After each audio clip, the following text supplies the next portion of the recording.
따뜻한 봄날 오후 정말자는 동네에서 소문난 김무당을 찾아갔습니다. 올해 68세의 정말자는 평소 체면을 무척 중시하는 사람이었습니다.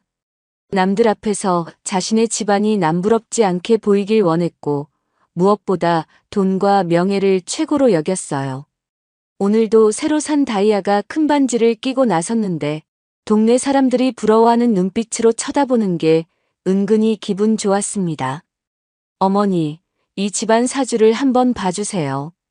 정말자가 무당 앞에 앉으며 말했습니다. 무당의 방은 온갖 부적과 향 냄새로 가득했어요.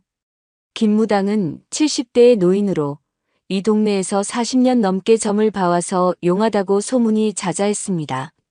주름진 손으로 정말자의 손금을 들여다보더니 고개를 끄덕였습니다. 이 집안은 참 특별하네요. 타고난 복이 있는 집이에요. 무당이 천천히 말을 시작했습니다. 하지만 말이에요. 따뜻한 마음씨를 가진 며느리가 있어야 그 복이 제대로 돕니다. 그런데 무당이 잠시 멈추더니 심각한 표정을 지었어요. 그 사람이 떠나면 곧 재앙이 닥칠 겁니다. 절대 명심하세요. 며느리한테 잘해야 해요. 복이라는 게 돈으로만 오는 게 아니거든요. 진짜 복은 정성스런 마음에서 나오는 거예요. 정말자는 속으로 코웃음을 쳤습니다. 따뜻한 마음씨라니, 우리 며느리 윤세정은 시골에서 온 가난한 집 딸인데 무슨 복이 있다고. 그때 정말자의 머릿속에는 며느리 윤세정의 모습이 떠올랐어요. 33세의 세정은 정말 정성스러운 며느리였죠. 매일 새벽 5시에 일어나 시어머니 아침 식사를 차려드리고 정말자가 좋아하는 나물도 직접 뜯어와서 무쳐드렸습니다. 특히 시어머니가 혈압약을 깜빡할 때면 어머니, 약 드실 시간이에요라며 따뜻한 차와 함께 가져다 드렸어요. 병원 갈 때면 항상 함께 따라가서 의사 말씀도 꼼꼼히 메모해두고 집에 와서는 의사 선생님이 이렇게 말씀하셨어요 라며 자세히 설명해주곤 했습니다. 겨울이면 정말자의 무릎이 아프다며 투덜거릴 때도 있었는데 세정은 매일 저녁 따뜻한 수건으로 찜질을 해드렸어요. 어머니, 조금이라도 나아지셨어요? 라고 물으며 정성껏 마사지도 해드렸죠. 하지만 정말자는 세정의 이런 정성이 당연하다고 생각했어요. 오히려 시골에서 온 주제에 별로 할 줄 아는 것도 없으면서라며 늘 불만을 품고 있었죠. 친구들과 차를 마실 때면 우리 며느리는 그냥 그래요. 특별할 게 없어요라며 시큰둥하게 말하곤 했습니다. 무당의 말을 들은 정말자는 마음속으로 중얼거렸습니다. 정성스러운 마음. 우리 동우 곁에 있는 강채린이야말로 진짜 인재지. 재벌가 사모님의 조카라니까 얼마나 좋은 배경이야. 강채린은 30세의 세련된 여성이었어요. 항상 명품 옷을 입고 고급 화장품을 사용했죠. 명품 가방을 들고 다니며 고급 레스토랑에서 식사하는 모습을 SNS에 자주 올렸어요. 정말자는 채린의 그런 모습을 보며 이런 여자가 우리 집 며느리가 되어야지라고 생각했습니다. 동네 사람들 앞에서 자랑할 수 있을 것 같았거든요. 어머나 정말 그런가요? 정말자가 반신반의하며 물었어요. 그럼요. 이 집은 지금 그 며느리 덕분에 평안한 거예요. 절대 놓치면 안 됩니다. 돈이나 배경보다 마음씨가 중요해요. 무당이 단호하게 말했죠. 하지만 정말자는 이미 마음을 굳혔어요. 집으로 돌아가는 길에 혼자 중얼거렸습니다. 사기꾼 같은 무당이야. 뭘 모르는 소리야. 채린이 같은 여자가 들어와야 우리 집이 제대로 일어서지. 재벌가 조카라는데 그 배경을 무시할 수 있나. 길을 걸으며 정말자는 이미 머릿속으로 계획을 세우고 있었어요. 어떻게 하면 세정을 내보내고 채린을 며느리로 맞을 수 있을지 말이죠. 무당의 경고 따위는 이미 까맣게 잊어버렸습니다. 정말자가 집에 돌아오자마자 아들 김동우를 불렀습니다. 35세의 동우는 평소 우유부단한 성격으로 어머니 눈치를 많이 보는 편이었어요. 회사에서도 결정을 내리는 걸 어려워해서 동료들이 답답해할 때가 많았죠. 동우야, 엄마가 할 말이 있다. 정말자의 목소리에는 단호함이 배어 있었습니다. 네, 어머니. 무슨 일이세요? 동우가 조심스럽게 물었어요. 어머니의 표정이 심상치 않다는 걸 직감했거든요. 세정이와 이혼해라. 정말자가 아무렇지 않게 말했죠. 동우는 깜짝 놀랐습니다. 가슴이 철렁 내려앉는 기분이었어요. 어머니, 갑자기 왜 그런 말씀을? 갑자기가 아니야. 엄마가 오래 생각한 거다. 정말자가 한숨을 쉬며 말했어요. 세정이는 우리 집에 맞지 않아. 시골 출신의 집안도 변변치 않고 친구들 만날 때마다 부끄러워. 다른 집 며느리들은 다 그럴듯한데 우리만 뭔가 부족해 보인다고.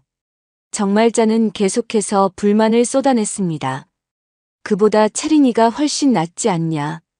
재벌가 조카라니까 우리 집안 격도 올라가고 동네 사람들 앞에서도 당당하게 자랑할 수 있어. 동우는 마음이 복잡했습니다. 사실 강채린과의 만남이 들통날까봐 전전긍긍했는데 어머니가 오히려 이혼을 종용하다니 어이가 없었어요. 채린과는 지난 1년간 몰래 만나왔는데 처음에는 단순한 호기심이었지만 점점 깊어졌거든요. 채린의 세련된 모습과 달콤한 말에 빠져 있었죠. 하지만 마음 한구석에서는 세정에 대한 미안함도 있었어요. 세정이 얼마나 정성스럽게 자신을 돌봐주는지 알고 있었거든요. 매일 아침 정성껏 싸주는 도시락, 야근할 때 가져다주는 따뜻한 국물. 그런 것들이 소중하다는 걸 알면서도 새로운 자극에 흔들렸던 거죠. 그러나 평소 어머니 말에 거역한 적이 없던 동우는 이번에도 고개를 숙일 수밖에 없었어요. 어머니 뜻을 따르겠습니다. 한편 부엌에서 저녁 준비를 하던 윤세정은 시어머니와 남편의 대화를 어렴풋이 들었습니다. 손에 든 국자가 덜덜 떨렸어요. 가슴이 철렁 내려앉았지만 세정은 애써 담담한 척했어요. 사실 남편의 바람기는 이미 눈치채고 있었거든요. 남편이 늦게 들어오는 날이 잦아졌고 휴대폰을 뒤집어 놓고 자는 습관도 생겼어요. 예전에는 함께 보던 TV 프로그램도 요즘에는 혼자 보곤 했죠. 그리고 무엇보다 자신을 보는 눈빛이 예전 같지 않다는 걸 느꼈어요. 세정아, 이리 좀 와봐. 정말자가 며느리를 불렀습니다. 세정은 앞치마를 벗고 거실로 나왔어요. 마음을 진정시키려 했지만 가슴이 빨리 뛰었습니다. 네, 어머니. 앉아봐. 할 말이 있다. 정말자는 냉정한 표정으로 말했습니다. 너도 이미 눈치챘겠지만 동우가 다른 여자를 만나고 있어. 세정은 아무 말 없이 고개만 끄덕였어요. 이미 예상했던 일이라 놀랍지도 않았죠. 그 여자가 우리 집안에 더 잘 맞는 것 같다. 집안 배경도 좋고 교육도 잘 받았어. 정말자의 말은 단칼에 베어내는 듯 날카로웠습니다. 미안하지만 너는 이 집을 나가주면 좋겠어. 이게 모두를 위한 일이야. 세정은 잠시 침묵했다가 조용히 대답했어요. 알겠습니다, 어머니. 화내지 않는구나. 정말자가 의외라는 듯 물었어요. 화낼 일은 아니에요. 저도 이미 느끼고 있었으니까요. 세정의 목소리는 차분했습니다. 다만 조금 서운할 뿐이에요. 그날 밤 세정은 잠들지 못하고 창밖을 바라봤습니다. 지난 5년간 이 집에서 보낸 시간들이 주마등처럼 스쳐 지나갔어요. 시어머니가 독감에 걸렸을 때 밤새 간병했던 일, 명절마다 이틀 전부터 준비했던 차례상, 남편이 좋아한다며 새벽에 일어나 끓여준 미역국들. 그런 기억들이 하나하나 떠오르면서 눈물이 났어요. 하지만 세정은 자신을 원하지 않는 곳에 머물고 싶지 않았습니다. 자존심이 허락하지 않았거든요. 며칠 후 아침 윤세정은 조용히 짐을 쌌습니다. 큰 여행 가방 하나에 들어갈 만큼만 가져가기로 했어요. 이 집에 시집 올 때 가져온 것들과 개인적인 물건들 뿐이었죠. 옷장에 걸려있는 옷들을 하나씩 꺼내면서 추억이 떠올랐어요. 신혼 때 남편이 선물해준 원피스, 첫 번째 결혼기념일에 받은 목걸이, 시어머니 생신 때 입었던 한복. 하나하나가 소중한 기억이었지만 이제는 가져갈 수 없었어요. 화장대 앞에 앉아 마지막으로 거울을 들여다봤습니다. 5년 전 이 집에 처음 왔을 때보다 조금 야윈 것 같았어요. 그래도 아직 젊고 건강했죠. 새로운 시작을 할 수 있을 거라고 스스로를 다독였습니다. 가방을 들고 거실로 나오니 정말자가 TV를 보고 있었어요. 아침 드라마를 보며 과자를 먹고 있었는데 세정이 나오자 시선을 돌렸습니다. 어머니, 인사드리러 왔습니다. 세정이 정말자 앞에 앉았어요. 정말자는 TV 리모컨을 놓고 세정을 바라봤습니다. 그래, 짐 다 쌌나? 네. 그동안 정말 감사했습니다. 세정의 목소리는 차분했어요. 어머니께서는 저한테 시어머니가 아니라 진짜 어머니 같았어요. 처음에 이 집에 왔을 때 얼마나 떨렸는지 몰라요. 그런데 어머니가 따뜻하게 맞아주셔서 금세 적응할 수 있었죠. 세정은 잠시 말을 멈췄다가 계속했어요. 시골에서 자란 저를 도시 생활에 적응할 수 있게 도와주시고 요리도 가르쳐 주시고 정말 많은 걸 배웠어요. 그래서 더 아쉽고 서운하지만 어머니 뜻을 따르겠습니다. 정말자는 속으로 미안한 마음이 들었지만 겉으로는 무덤덤한 척했어요. 사실 세정이 이렇게 담담하게 받아들일 줄은 몰랐거든요. 좀 더 울거나 매달릴 줄 알았는데 너도 이해해줘서 고맙다. 서로에게 좋은 일이야. 정말자가 어색하게 말했어요. 세정이 일어서며 마지막 인사를 했습니다. 어머니, 저한테는 진짜 가족이었습니다. 5년이라는 시간이 짧지 않잖아요. 그 시간 동안 많이 사랑해 주셔서 감사해요. 부디 건강하세요. 세정은 깊게 절을 했어요. 정말자는 그 모습을 보며 가슴이 뭉클했지만 애써 모른 척했습니다. 그래, 복 많다는 내가 잘 살아봐라.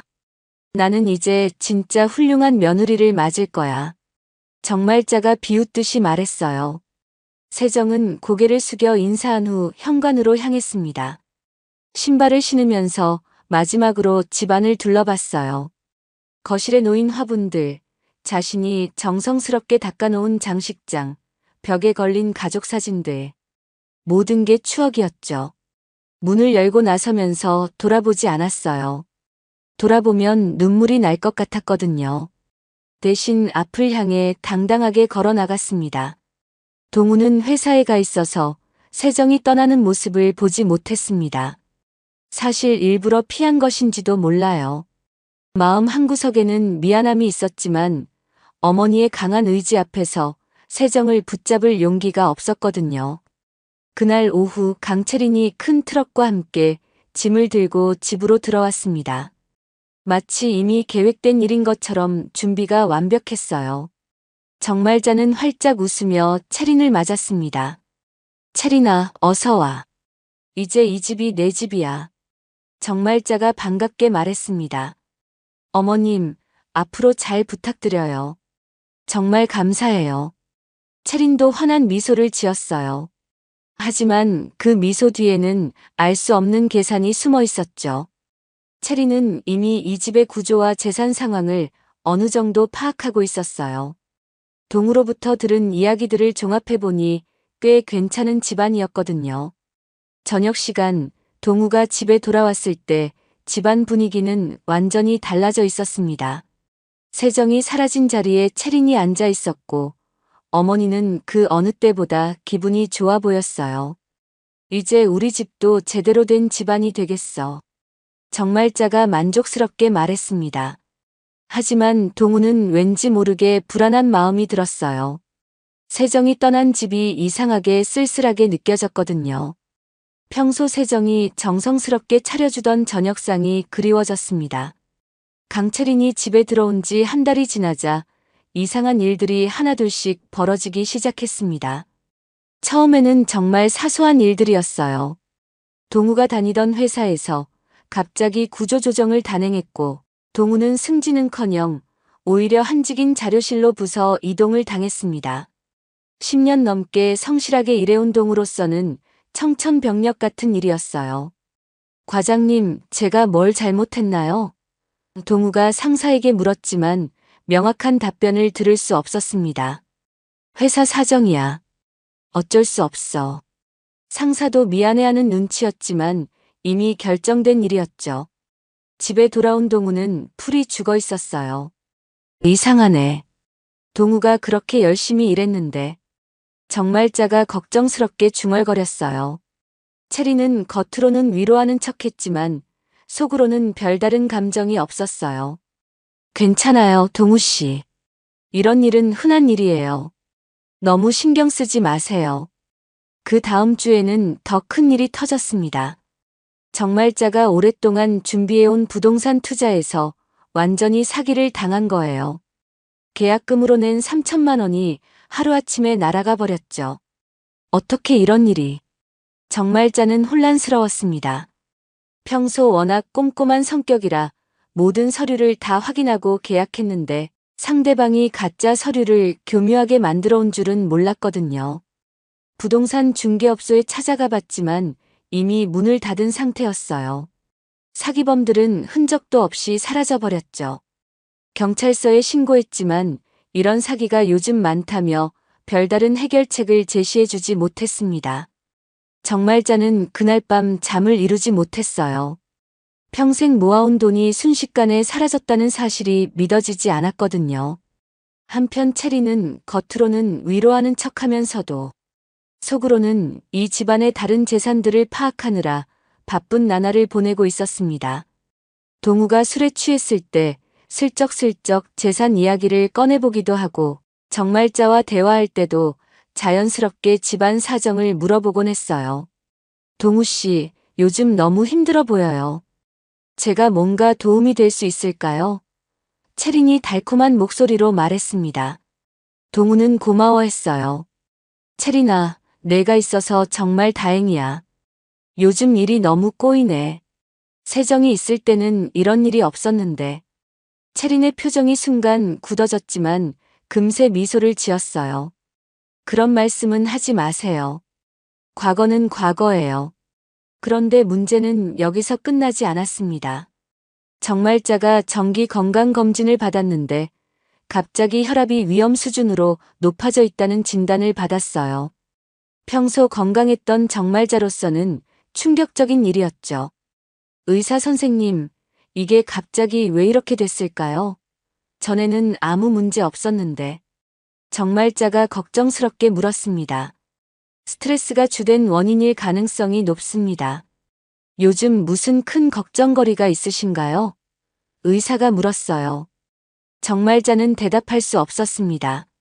걱정거리가 한두 개가 아니었거든요. 아들의 직장 문제, 사기당한 돈, 그리고 알 수 없는 불안감까지. 집으로 돌아오는 길에 정말자는 문득 김무당의 말이 떠올랐어요. 정성스러운 마음을 가진 사람이 떠나면 재앙이 온다던 그 말 말이에요. 설마 그런 게 아니겠지. 정말자는 고개를 저었습니다. 하지만 마음 한구석에서는 불안감이 자꾸 고개를 들었어요. 그날 밤 정말자는 잠들기 전에 세정이를 떠올렸습니다. 그 애가 있을 때는 이런 일들이 없었는데 혹시 정말 세정이가 이 집에 행운을 가져다 주는 사람이었던 걸까요? 강채린이 이 집에 들어온 지 8개월이 지났을 때 정말 큰 일이 터졌습니다. 동우의 작은 사업이 완전히 망하게 된 거예요. 동우는 몇 달 전 대학 동창과 함께 온라인 쇼핑몰 사업을 시작했습니다. 처음에는 작은 자본으로 시작하려 했는데 채린이 요즘 시대에 그런 식으로 하면 성공할 수 없어요. 투자를 늘려야 해요라고 조언했어요. 채린의 말을 듣고 동우는 어머니에게 돈을 더 빌려서 투자 규모를 키웠습니다. 그런데 사업 파트너가 갑자기 사라져 버렸어요. 투자금은 물론이고 은행 대출까지 동우 혼자 떠안게 되었죠. 채린아, 내가 그때 괜찮다고 했잖아. 투자를 늘리자고 한 것도 너였고. 동우가 절망적인 목소리로 말했습니다. 저도 몰랐어요. 누가 그 사람이 그럴 줄 알았겠어요? 체리는 태연하게 대답했어요. 하지만 그녀의 눈빛에는 차가운 계산이 숨어 있었죠. 사실 체리는 이미 동우의 파트너와 미리 연락을 주고받고 있었거든요. 정말자는 이 모든 상황이 믿어지지 않았습니다. 아들이 빌려간 돈만 5천만 원, 거기다 은행 대출 2천만 원까지. 평생 모아온 재산이 위험해졌어요. 동우야, 그럼 이제 어떻게 하지? 정말자가 떨리는 목소리로 물었습니다. 어머니, 죄송해요. 제가 너무 성급했어요. 동우는 고개를 들 수 없었어요. 그런데 더 큰 충격이 기다리고 있었습니다. 며칠 후 어느 날 아침, 체린이 흔적도 없이 사라진 거예요. 방에 가보니 옷들도 모두 사라져 있었고, 화장품이나 개인 용품들도 깨끗하게 정리되어 있었어요. 체린이 어디 갔지? 정말자가 동우에게 물었습니다. 동우는 당황해서 휴대폰을 들고 체린에게 전화를 걸어봤지만 이미 번호가 바뀌어 있었어요. 어머니, 체린이 연락이 안 돼요. 카톡도 차단당했어요. 그때 정말자는 서랍 정리를 하다가 이상한 서류들을 발견했습니다. 집과 땅의 소유권 이전 서류였어요. 자세히 보니 모든 재산이 체린 명의로 넘어가 있었던 거죠. 이게 뭐야? 언제 이런 서류를? 정말자의 손이 떨렸습니다. 동우도 서류를 보고는 얼굴이 새하얗게 변했어요. 어머니, 이건 제가 서명한 기억이 없는데. 하지만 서명은 분명히 동우의 것이었습니다. 체린이 언제 어떻게 받아낸 건지. 술에 취한 틈을 노렸을 수도 있고 아니면 보험 서류라고 속여서 서명을 받았을 수도 있었어요. 은행에 문의해보니 이미 며칠 전에 모든 절차가 완료되었다고 했습니다. 법적으로는 아무 문제가 없는 정당한 소유권 이전이었어요. 엄마가 그 사람 받아들이자고 해서 이렇게 된 거잖아. 동우가 처음으로 어머니에게 소리를 질렀습니다. 세정이를 내쫓고 체린이를 들여서 이 꼴이 났잖아요. 동우야, 그런 말 하지 마. 정말자가 약하게 말했지만 아들의 분노를 막을 수 없었어요. 세정이는 5년간 이 집을 위해 정성을 다했어요. 어머니가 아플 때도 제가 힘들 때도 항상 곁에 있어줬잖아요. 동우의 목소리가 갈라졌습니다.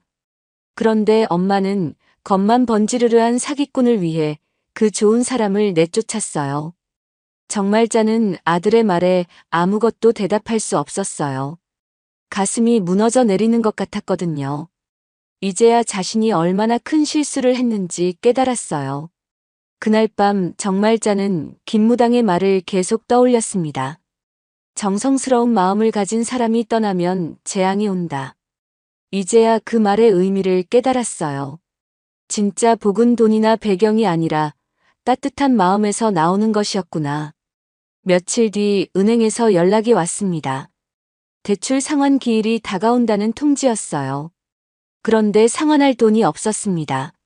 체린이 모든 재산을 가져갔거든요. 어머니, 이제 정말 어떻게 해야 할까요? 동우가 절망적인 목소리로 물었어요. 정말자는 대답할 수 없었습니다. 평생 쌓아온 모든 것이 하루아침에 사라져 버렸으니까요.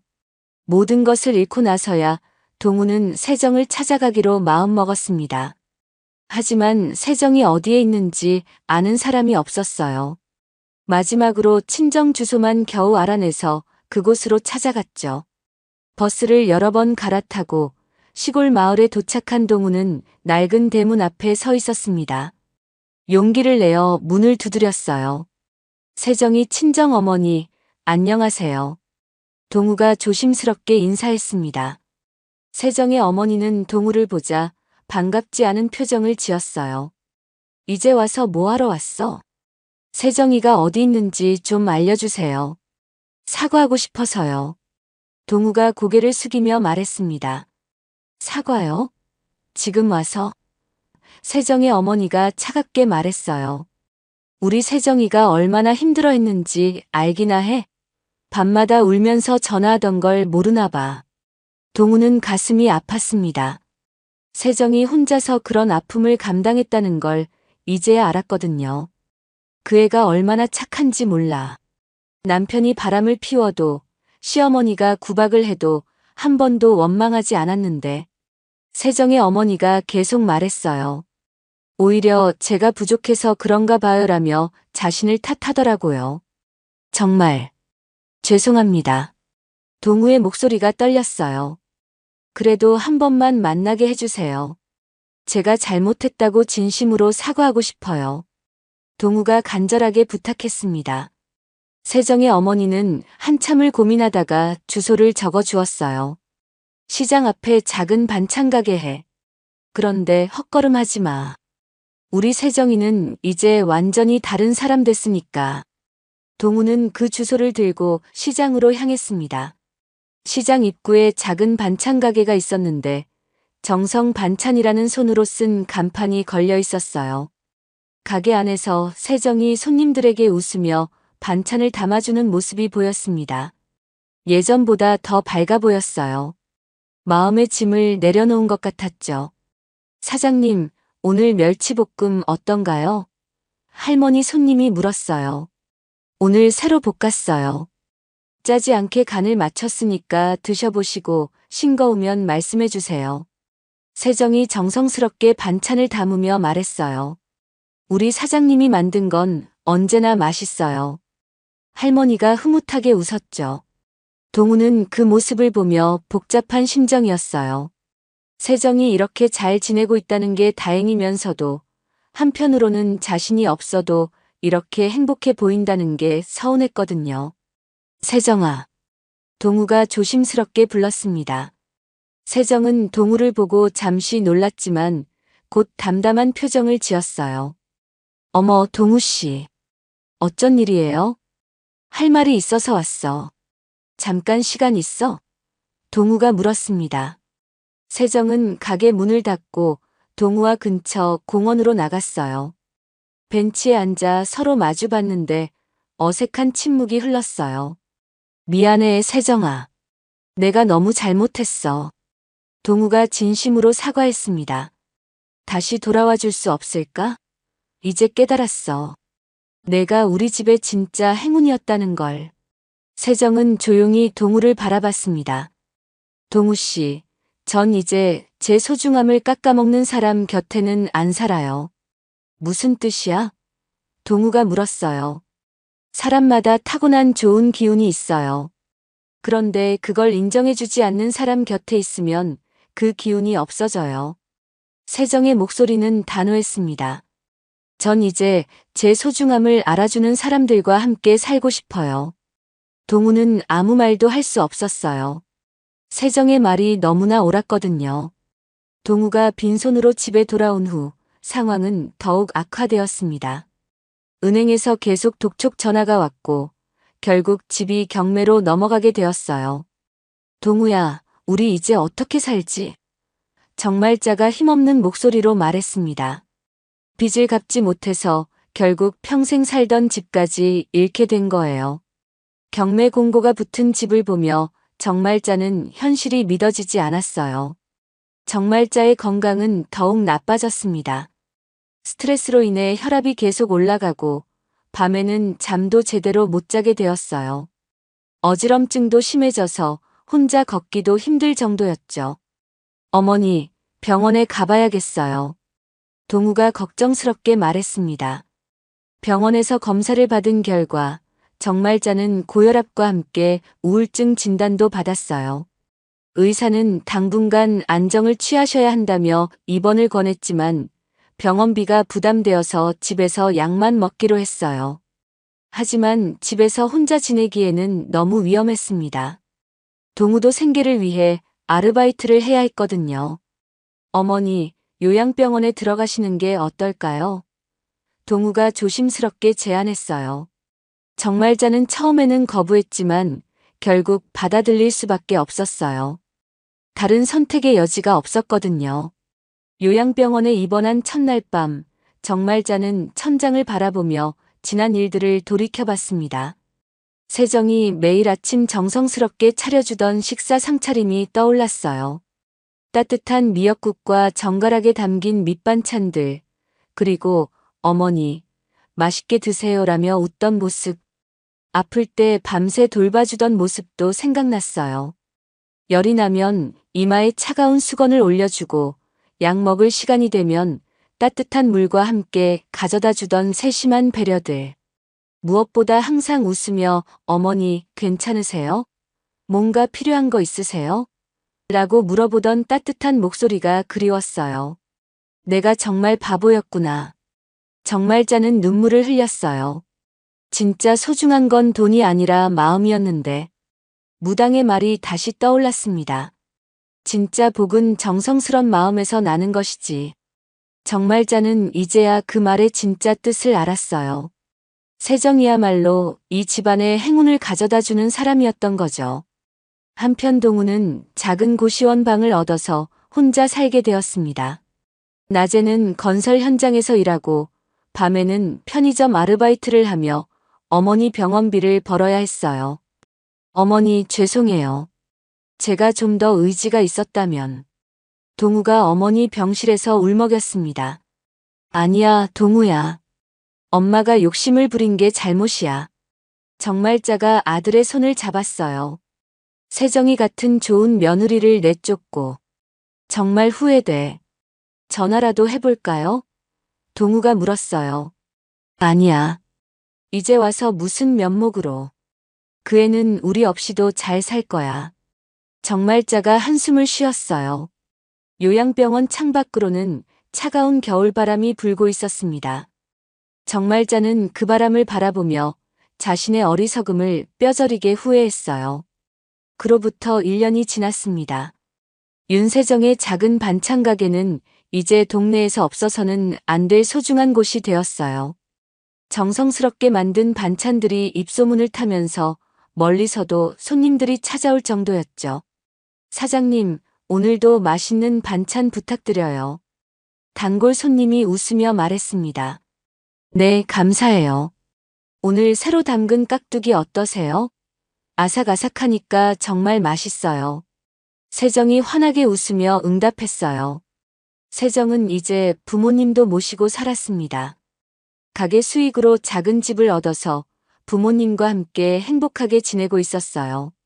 아침에는 부모님과 함께 식사를 하고 저녁에는 하루 있었던 일들을 나누며 담소를 나누었죠. 우리 딸 덕분에 늙어서 이렇게 편안하게 산다. 세정의 아버지가 흐뭇하게 말씀하셨어요. 아버지, 무슨 말씀을 그렇게 하세요? 전 당연한 일하는 거예요. 세정이 부끄러워하며 대답했어요. 어느 날 오후 동네 아이들이 배가 고프다며 가게 앞에서 서성이고 있었어요. 학교가 끝나고 집에 가기 전인데 부모님들이 모두 일하러 나가서 간식을 챙겨주지 못한 것 같았어요. 세정은 망설이지 않고 반찬 몇 가지와 따뜻한 밥을 싸서 아이들에게 나누어 주었습니다. 아주머니 고마워요. 아이들이 기뻐하며 인사했어요. 천천히 먹어. 내일도 배고프면 또 오렴. 세정이 아이들의 머리를 쓰다듬어 주었죠. 이런 모습을 본 동네 어르신이 말했습니다. 저 집은 이상하게 사람을 살게 만들어요. 아마 그 사장님 덕분이겠죠. 착한 마음씨가 그대로 음식에 들어가는 것 같아요. 실제로 세정의 가게 주변에는 항상 따뜻한 기운이 흘렀어요. 어려운 이웃이 있으면 먼저 도움을 주고 힘든 일이 있으면 함께 걱정해주는 세정의 마음이 동네 전체에 전해졌거든요. 사장님이 오고 나서 우리 동네가 더 정다워진 것 같아요. 옆 가게 사장님이 말했어요. 맞아요. 그분 보면 마음이 따뜻해져요. 다른 상인도 맞장구 쳤어요. 저녁 무렵 세정은 가게 문을 닫고 부모님과 함께 저녁 식사를 했습니다. 소박하지만 정성이 담긴 밥상이었어요. 김치찌개와 나물 몇 가지, 그리고 갓 지은 따뜻한 밥이 전부였지만 마음만은 풍성했죠. 딸아, 너 덕분에 우리가 이렇게 편안하게 살게 되었구나. 어머니가 세정의 손을 잡으며 말씀하셨어요. 아니에요, 어머니. 저도 부모님 덕분에 이렇게 살 수 있는 거예요. 세정이 환하게 웃었습니다. 그날 밤 세정은 일기를 썼어요. 오늘도 감사한 하루였다. 작은 가게지만 많은 분들이 좋아해 주시고 부모님도 건강하시고 진짜 소중한 게 무엇인지 이제 확실히 알 것 같다. 한편 요양병원에 있던 정말자는 가끔 세정의 근황을 전해 들었습니다. 동우가 우연히 동네 사람들로부터 세정이 잘 지내고 있다는 소식을 듣고 어머니에게 전해준 거였어요. 어머니 세정이가 반찬 가게를 해서 정말 잘 되고 있대요. 동네 사람들이 모두 좋아한다고 하더라고요. 동우가 조심스럽게 말했습니다. 정말자는 복잡한 마음이었어요. 한편으로는 세정이 잘 되어서 다행이라는 생각이 들었지만 다른 한편으로는 더욱 후회가 밀려왔거든요. 그 애가 정말 좋은 아이였구나. 정말자가 한숨을 쉬며 중얼거렸어요.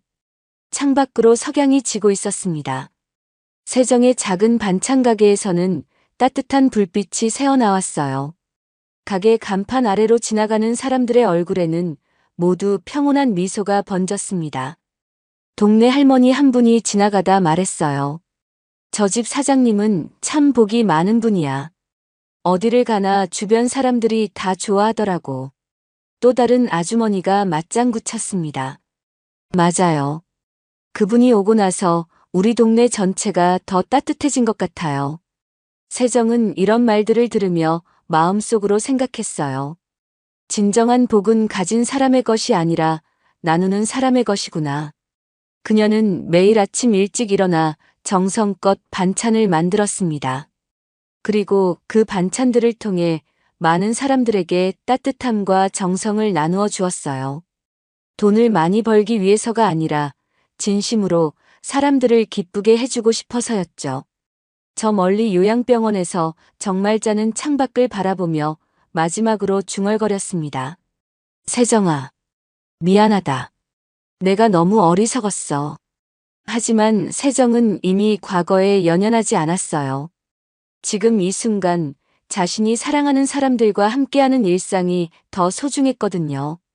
밤이 깊어갈수록 세정의 가게 주변은 더욱 고요해졌지만 그 속에는 따뜻한 사랑과 나눔의 기운이 가득했습니다.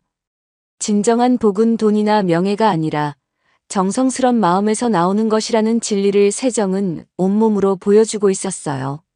그리고 그 복은 혼자만 누리는 것이 아니라 주변 사람들과 함께 나누어야 더욱 커진다는 것도 말이죠.